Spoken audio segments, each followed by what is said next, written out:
السلام علیکم۔ Pakistan defence news میں خوش آمدید۔ حزب اللہ کی جانب سے باقاعدہ طور پر اب تصدیق کر دی گئی ہے کہ حزب اللہ کے سربراہ سید حسن نصر اللہ گزشتہ رات بیروت میں ہونے والے اسرائیلی فضائی حملے میں شہید ہو چکے ہیں۔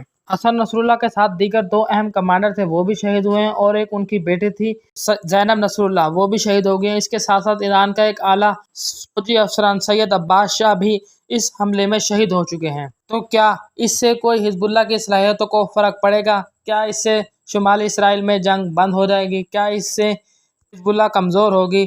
تو اس کا جواب ہے نہیں۔ یہ جو جتنی بھی مزاحمتی تنظیمیں ہوتی ہیں، ان کے سربراہ مرتے رہتے ہیں، ان کے کمانڈر شہید ہوتے رہتے ہیں، ان کے جو سپاہی ہیں وہ شہید ہوتے رہتے ہیں، لیکن جو تنظیم ہے اس کو فرق نہیں پڑتا ہے۔ لبنانی تنظیم حزب اللہ کو لبنان کے اندر بھی عوام کی کافی حمایت حاصل ہے۔ نہ صرف یہ ایک تنظیم تھی بلکہ یہ ایک سیاسی تنظیم بھی تھی جس کا پورے جنوبی لبنان پہ بہت بڑا اثر و رسوخ ہے۔ تمام عوام کی اس کو حمایت حاصل ہے۔ حسن نصر اللہ کی شہادت کے بعد جو عوام میں مزید شہادت کا جذبہ ابھرے گا اور عوام پہلے سے زیادہ لبنانی حزب اللہ کا ساتھ دیں گے۔ حزب اللہ نے اپنا نیا سربراہ شیخ نعیم قاسم کو مقرر کر دیا ہے، جو کہ اعلیٰ صلاحیتوں کے مالک ہیں، لیکن کوئی شک نہیں ہے وہ حسن نصر اللہ کے مقابلے کے نہیں ہیں، لیکن ان جیسے ہی موجود ہیں۔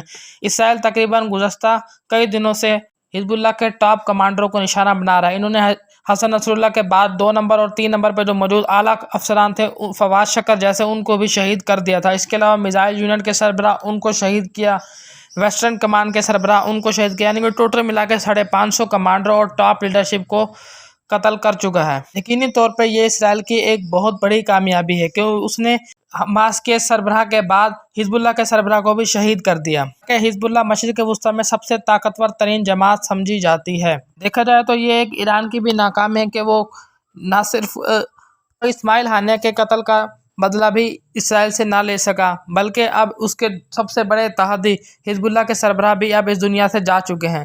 یقینی طور پر یہ لبنانی حزب اللہ، فلسطینی حماس اور اسرائیل تینوں کے لیے اب خطرہ ہے۔ تینوں کو اپنے وجود کو برقرار رکھنے اور اپنی طاقت کو ثابت کرنے کے لیے اب اس جنگ کو وسیع کرنا ان کی ایک مجبوری ہو جائے گی۔ اسی طرح اسرائیل کی بھی ایک مجبوری ہے کہ وہ اپنے وجود کو برقرار رکھنے کے لیے ان کا خاتمہ کرے۔ اب ایران، حزب اللہ اور حماس کے پاس کوئی چارہ نہیں ہے کہ وہ اپنی طاقت کا مظاہرہ کرنے کے لیے اسرائیل کے ساتھ پہلے سے زیادہ تیزی سے جنگ لڑیں۔ حسن نصر اللہ نے پہلے اس جنگ کو ایک نہایت محدود پیمانے پر رکھا ہوا تھا، حالانکہ اس پر ان پر اندر سے بھی ان کی تنظیم میں تنقید ہوتی تھی کہ وہ فلسطینی بھائیوں کے لیے فل سکیل وار نہیں چھیڑ رہے۔ لبنانی حزب اللہ ایک طاقتور ترین جماعت ہے، ان کے پاس کئی ایسے مجاہدین موجود ہیں جو کہ ایک حکم پر پورے اسرائیل میں خودکش حملے بھی کر سکتے ہیں۔ انہوں نے یہ پروگرام بھی بنایا تھا، لیکن اس وقت سید حسن نصر اللہ نے انکار کر دیا تھا۔ ان کو کہنا تھا کہ ہم حماس کی طرح لبنانی اسرائیل کے اندر حملے نہیں کریں گے، لیکن اب حسن نصر اللہ کے جانے کے بعد اس چیز کے امکانات پیدا ہو رہے ہیں کہ اب وہ منصوبہ جو پہلے تھا اس کو دوبارہ سے آگے بڑھایا جائے گا۔ اس کے بعد اپنے وجود کو قائم رکھنے کی آ گئی ہے، اسی لیے توقع کی جا سکتی ہے کہ اب یہ جنگ وسیع ہوگی اور وسیع ہوگی، اور اتنی وسیع ہو سکتی ہے کہ خطے کے دیگر 4 ممالک عراق، شام، یمن اور ایران باقاعدہ طور پر اس جنگ میں شامل ہو جائیں گے۔ اگر امریکہ بھی اس جنگ میں براہ راست شامل ہوتا ہے تو پھر امریکی اثاثوں پر براہ راست حملے ہوں گے، جس سے پورا مشرق وسطیٰ ایک جنگ کی لپیٹ میں آ جائے گا،